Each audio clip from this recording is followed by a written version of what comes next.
بسم اللہ الرحمن الرحیم بحمد اللہ تعالی۔ آج پھر ہم اپنے درس قرآن کے سلسلہ میں حاضر ہیں۔ اللہ تعالیٰ کے فضل و احسان سے آج ہم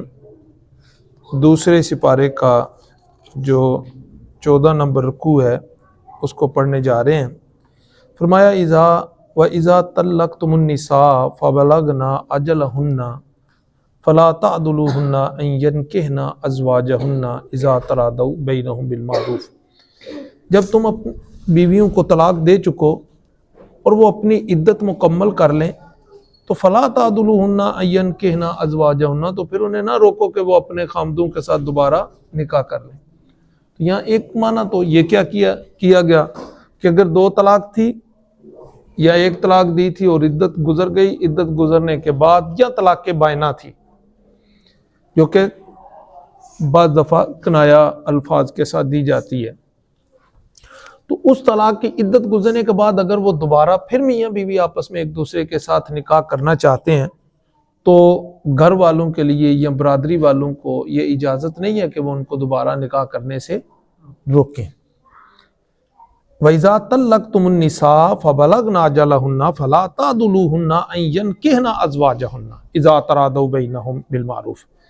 کہ جب تم اپنی عورتوں کو طلاق دے چکو تو پھر وہ اپنی عدت کو مکمل کر لیں، تو تم انہیں نہ روکو کہ پھر وہ اپنے خامدوں سے نکاح کر لیں جبکہ وہ دونوں آپس میں راضی ہوں اور معروف طریقے کے ساتھ، شریعت کے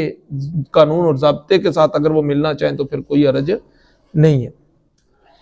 ذَلِكَ يُوعَظُ بِهِ مَنْ كَانَ مِنْكُمْ يُؤْمِنُ بِاللَّهِ وَالْيَوْمِ الْآخِرِ، اس کے ساتھ جو ہے وصیت کی جاتی ہے تم میں سے اس کو جو ایمان لاتا ہے اللہ پر اور قیامت کے دن پر۔ ذالکم ازکا لکم واطہر، اور یہ تمہارے لیے زیادہ بہتر ہے اور یہی تمہارے لیے زیادہ پاکیزہ ہے۔ واللہ یعلم وانتم لا تعلمون، اور اللہ جانتا ہے اور تم نہیں جانتے۔ تو اسی طرح سے اگر تم نے عورتوں کو طلاق دے دی تو یہاں ایک معنی یہ بھی بیان کر دیا گیا کہ خامدوں کو اجازت نہیں ہے کہ وہ اپنی بیویوں کو نکاح کسی دوسرے سے نکاح کرنے سے روکیں، کہ جب انہوں نے طلاق دے دی اور اس نے اس کی عدت بھی گزار لی، اب وہ کسی دوسرے مرد سے شادی کرنا چاہتا ہے تو وہ اسے روک نہیں سکتا کہ بھائی جب میں نے طلاق دی ہے تو پھر اور بھی کوئی نہیں اسے نکاح کر سکتا یا کسی اور سے یہ نکاح نہیں کر سکتی۔ تو اس طرح کی تمہیں کسی قسم کی اجازت نہیں ہے، اور یہ اجازت جو دی گئی فرمایا یہ تمہارے لیے زیادہ بہتر ہے اور یہی تمہارے لیے پاکیزہ ہے اور تمہارے لیے بہتر ہے کہ عورتیں جب آگے نکاح کر لیں گی تو اس سے پھر خرابیاں نہیں پیدا ہوں گی۔ اگر عورتیں نکاح نہیں کریں گی تو پھر معاشرے کے اندر کئی خرابیاں پیدا ہوتی ہیں، اس لیے فرمایا یہ تمہارے لیے زیادہ بہتر ہے اور یہی پاکیزہ ہے۔ واللہ یعلم وانتم لا تعلمون، اور پھر کسی ایک حکم کے اندر کتنی حکمتیں پوشیدہ ہیں، فرمایا یہ اللہ جانتا ہے، اس کو تم نہیں جانتے۔ پھر آگے اب جو ہے یہاں پہ بات ہو رہی ہے دودھ پلانے کی۔ والوالدات یرضعن اولادہن حولین کاملین لمن اراد ان یتم الرضاعہ۔ اب سوال یہ پیدا ہوتا ہے کہ جب خامند نے اپنی بیوی کو طلاق دے دی تو اس کے ہاں اب بچہ تھا اور وہ دودھ پیتا بچہ تھا، تو اس بچے کا حکم کیا ہے کہ وہ کدھر جائے گا اور اس کی ذمہ داریاں کس کے سر ہوں گی؟ اس کا جواب دیا والوالدات یرضعن اولادہن حولین کاملین، مائیں جو ہیں وہ اپنی اولاد کو پورے 2 سال دودھ پلائیں گی۔ لمن اراد ان یتم الرضاعہ، جب کہ وہ رضاعت کو دودھ پلانے کی مدت کو مکمل کرنا چاہیں، تو دودھ پلانے کی مدت جو ہے وہ مکمل کرنا چاہتے ہیں تو وہ 2 سال ہے۔ 2 سال کے بعد دودھ پلانا جو ہے یہ ناجائز ہے، وہ بچے کے لیے حلال نہیں ہے، اور 2.5 سال تک اگر پلایا جاتا تو پھر اس سے رضا ثابت ہوتی ہے، وہ ایک الگ مسئلہ ہے۔ تو بچہ جو ہے ماں کے لیے دودھ پلانا اس وقت واجب ہوتا ہے جب بچہ ماں کے علاوہ کسی کا دودھ نہیں پیتا، تو یا جو ہے وہ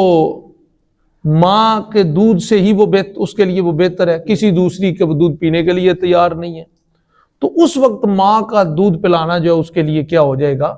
واجب ہو جائے گا۔ اور اگر بچہ کسی اور کا دودھ پینا پسند کرتا ہے یا دودھ کے بغیر بھی سلسلہ چل سکتا ہے اس کا کسی طرح سے، تو پھر دودھ پلانا عورت کے لیے مستحب ہوتا ہے۔ اگر بچہ جو ہے وہ اس کے بغیر کسی کا دودھ نہیں پیتا تو پھر ماں کے لیے وہ دودھ پلانا واجب ہو جائے گا، ضروری ہوگا۔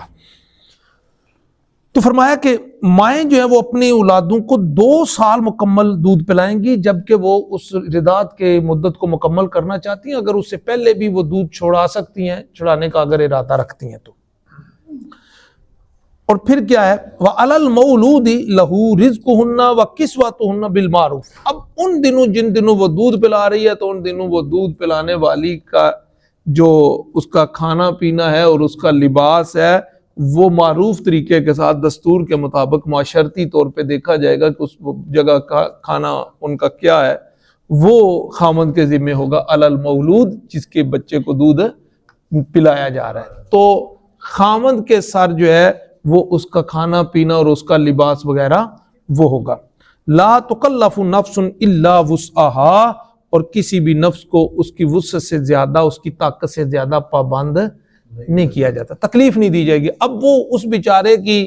حیثیت جو ہے وہ 1500 یا 2000 یا 3000 کا جوڑا پہنانے کی، اور اسے کہا جائے گا کہ تم 10,000 کا جوڑا لے کے دو، تو یہ اس کے لیے کیا ہوگی، زیادتی ہوگی اس کے ساتھ۔ تو جتنی اس کی حیثیت ہے اور جو دستور کے مطابق اس کا بنتا ہے وہ اس کا کھانا اور اس کا لباس اس کو دینا اس کے ذمہ داری ہوگا۔ اور یہاں یہ بھی لکھا گیا ہے کہ عدت گزرنے کے بعد اگر وہ عورت بچے کو دودھ پلاتی ہے تو اس کی وہ اجرت لینے کا بھی حق رکھتی ہے۔ وہ کہہ سکتی ہے کہ میں تیرے بچے کو دودھ پلاؤں گی لیکن اس کی جو ہے وہ مجھے اجرت دی جائے۔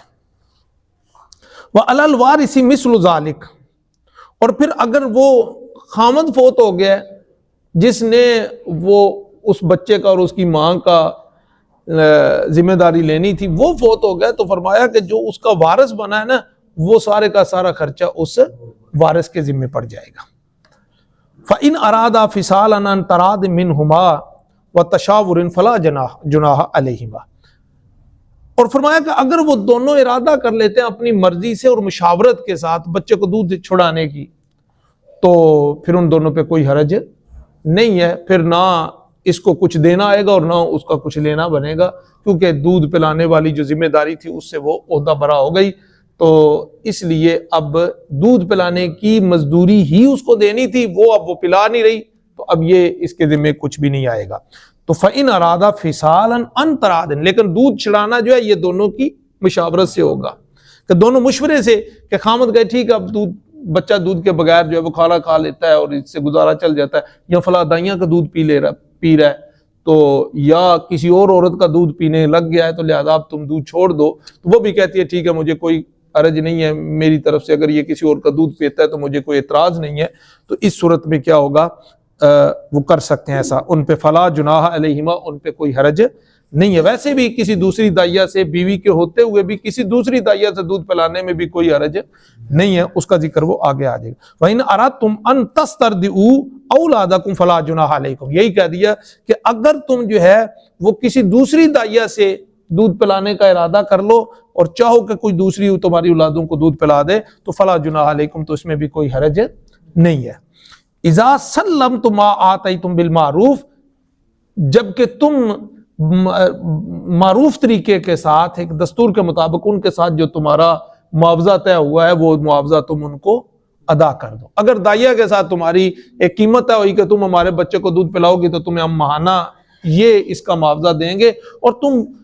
اس کا معاوضہ جو ہے وہ دستور اور حسن و خوبی کے ساتھ ادا کر رہے ہو، تو پھر کوئی حرج نہیں ہے کہ تم اپنی اولادوں کو کسی دوسری عورتوں سے دودھ پلوا لو۔ واتقوا اللہ واعلموا ان اللہ بما تعملون بصیر، اور اللہ سے ڈرو کہ جان لو کہ اللہ تعالیٰ جو کچھ تم کرتے اس کو دیکھ رہا ہے۔ یعنی کسی کے ساتھ زیادتی نہیں ہونی چاہیے۔ اگر بیوی کے ساتھ تم نے اجرت طے ہوئی ہے عدت گزرنے کے بعد تو وہ اجرت بھی اس کو بحسن و خوبی ادا کی جائے گی۔ اگر کسی دوسری دائیا کا انتظام کیا گیا تو اس کو بھی اس کا معاوضہ جو ہے وہ تم دو گے، بیوی کا خرچہ اور اس کا کھانا پینا اور اس کا لباس جو تمہارے ذمہ تھا وہ بھی تمہیں دینا پڑے گا۔ والذین یتوفون، یہ تھی جن نے اپنی بیویوں کو طلاق دے دی۔ اب کچھ لوگ ہیں وہ جو فوت ہو جاتے ہیں اور ان کی بیویاں، ان کی عدت کا معاملہ کیا ہوگا اور ان کے اگلے معاملات کیا ہوں گے؟ تو فرمایا والذین یتوفون منکم ویذرون ازواجا یتربصن بانفسہن اربعۃ اشہر وعشرا، فرمایا کہ تم میں سے جو لوگ فوت ہو جائیں اور وہ اپنی بیویاں چھوڑ جائیں تو ان کی بیویاں اپنے آپ کو روکے رکھیں 4 ماہ اور 10 دن، یعنی جس عورت کا خامند فوت ہو جائے گا اس کی عدت 4 ماہ 10 دن ہوگی۔ یہ سوگ بھی اس میں شامل ہے اور اس میں عدت بھی شامل ہے، بشرطے کہ وہ حاملہ نہ ہوں، حاملہ ہوں گی تو پھر ان کی عدت جو ہے وہ وضع حمل تک چلی جائے گی۔ اور پھر کیا فرمایا کہ فَإِذَا بَلَغْنَا أَجَلَهُنَّ فَلَا جُنَاحَ عَلَيْكُمْ فِي مَا فَعَلْنَا فِي أَنفُسِنَا بِالْمَعْرُوفِ، تو پھر جب وہ اپنی عدت مکمل کر لیتی ہیں تو پھر تم پر کوئی حرج نہیں ہے اس بارے میں کہ تم جو ہے ان کو وہ اپنے بارے میں کوئی فیصلہ کر لیں دستور کے مطابق، یعنی اگر انہوں نے عدت گزار لی ہے تو اب وہ کسی دوسرے مرد سے شادی کرنا چاہتی ہیں شریعت کے مطابق تو پھر تم ان کو نہ روکو، پھر تم پر بھی کوئی حرج نہیں ہے، وہ آگے نکاح کرنے کا اختیار رکھتی ہیں، ان کو اس سے تم منع نہ کرو، نہ کوئی شرعی طور پہ اس طرح کی کوئی پابندی ہے۔ واللہ بما تعملون خبیر، اور اللہ تعالیٰ جو کچھ تم کرتے اس کی خبر رکھتا ہے۔ تو اس کی بھی اجازت دے دی کہ ولا جناح علیکم فیما اردتم به من خطبۃ النساء او اکننتم فی انفسکم علم اللہ انکم ستذکرونہن ولکن لا تواعدوہن سرا الا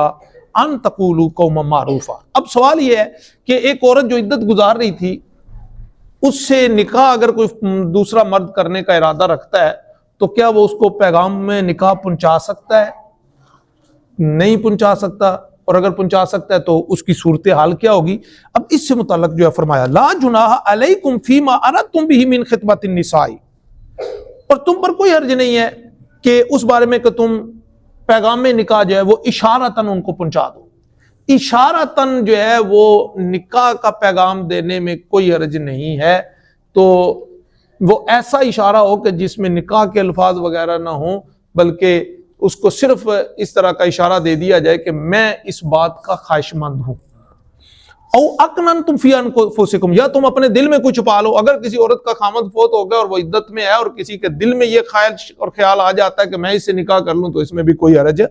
نہیں ہے۔ علم اللہ انکم ستذکرونہن، اللہ جانتا ہے کہ تم اس کا ذکر ان سے ضرور کرو گے، یعنی اللہ تعالیٰ کو یہ علم ہے کہ اب تمہیں ایک چیز بھاتی ہے اور تم اپنے دل کے اندر خیال رکھتے ہو تو تم اس کا ذکر اس کے سامنے ضرور کرو گے۔ وَلَٰكِن لَا تُوَاعِدُوهُنَّ سِرًّا، لیکن یہ ہے کہ تم ان سے پوشیدگی میں کوئی پختہ وعدہ نہ لے لینا، یعنی پختہ ان سے باقاعدہ عقد کر لو کہ جی عدت گزرنے کے بعد میں تم سے نکاح کروں گا یا تم مجھ سے نکاح کرو گی کہ نہیں کرو گی، اس طرح کی باتیں جو ہے وہ نہ کی جائیں۔ اشارتاً علماء نے لکھا، مفسرین کرام نے، کہ یہ کرنے کا دکھتا ہے کہ اسے یہ کہہ دیا جائے کہ تم جیسی خوبصورت عورت کو جو ہے وہ پریشان ہونے کی ضرورت نہیں ہے، تمہارے لیے تو اور بھی بہت سے رشتے، یا تم جس طرح سلیقہ مند ہو یا جس طرح کا تم وفا شیار عورت ہو، تم جیسی عورت کر دیے تو مردوں کی کمی نہیں ہے جی۔ یا اپنی طرف بھی اشارہ کیا جا سکتا ہے اس طرح کا کہ اس طرح کی عورت اگر ہمیں کو میسر آئے تو ہم تو اس سے نکاح کرنے سے کبھی بھی پیچھے نہ ہٹے، تو اس طرح کے اشارے کر کے جو ہے وہ اس کو یہ یقین دلایا جائے کہ تمہیں پریشان ہونے کی ضرورت نہیں ہے۔ اور پھر فرمایا کہ تم پختہ نکاح ان سے پوشیدگی میں نہ لینا، الا ان تقولوا قولا معروفا، ہاں تمہیں اتنی اجازت ہے کہ شریعت کے مطابق ان سے تم بات چیت کر سکتے ہو، دستور کے مطابق جو شریعت کے مخالف نہ ہو۔ ولا تعزموا عقدۃ النکاح، ان سے نکاح کی گرہ پختہ نہ کر لو، پختگا ان سے گفتگو نہ اس طرح کی کرو کہ ان سے پکی بات کر لو۔ کیوں؟ اس لیے کہ وہ ابھی سوگ میں ہے، اس کا خامد فوت ہوا ہے، اور ابھی جو ہے وہ اس جانے والے کے ساتھ بھی یہ زیادتی ہے کہ اس کا کفن بھی ابھی میلا نہیں ہوا اور اس کی بیوی کے ساتھ نکاح کی باتیں کی جا رہی ہیں، تو اس طرح کے یہ معاملات جو ہیں اس کی اجازت نہیں دی گئی۔ حتی یبلغ الکتاب اجلہ، ہاں جب وہ ان کی عدت مکمل ہو جائے تو پھر تمہیں اجازت ہے تم ان کے ساتھ نکاح کی بات کرو یا ان سے نکاح کرو، اس میں کوئی حرج نہیں ہے۔ اور یہاں ایک ذہن میں رکھا جائے کہ بیوہ عورت جو کہ سوگ گزار رہی ہے اس کے لیے صرف یہی نہیں کہ اس کے ساتھ نکاح نہ کیا جائے، بلکہ اس کے لیے اور بھی کچھ پابندیاں ہیں۔ ایک تو پابندی یہ ہے کہ وہ بناؤ سنگار نہیں کرے گی، سوگ کا معنی مفہوم یہ ہے کہ وہ زیب و آرائش نہیں کرے گی، خوشبو نہیں لگائے گی، اور جو ہے وہ ریشم کا زرق برق لباس نہیں پہنے گی، اور دوسرا یہ ہے کہ وہ یعنی یہ سوگ کی علامت ہے، اور تیسری چیز یہ ہے کہ وہ آگے جو ہے اپنے خامند کے گھر سے باہر نہیں نکلے گی، اسی کے گھر میں رات گزارے گی۔ ہاں اگر کوئی مجبوری بن جاتی ہے تو دن کے وقت وہ نکل سکتی ہے، رات کے وقت واپس اپنے خامند کے گھر میں آ کر رات گزارے گی، رات اسے باہر گزارنے کی اجازت نہیں ہے۔ تو یہ کچھ چند پابندیاں ہیں جو نکاح کے علاوہ بھی ہیں۔ اور فرمایا وَاعْلَمُوا أَنَّ اللَّهَ يَعْلَمُ مَا فِي أَنفُسِكُمْ فَاحْذَرُوهُ، اور جان لو کہ اللہ تعالیٰ وہ بھی جانتا ہے جو تمہارے دلوں کے اندر موجود ہے۔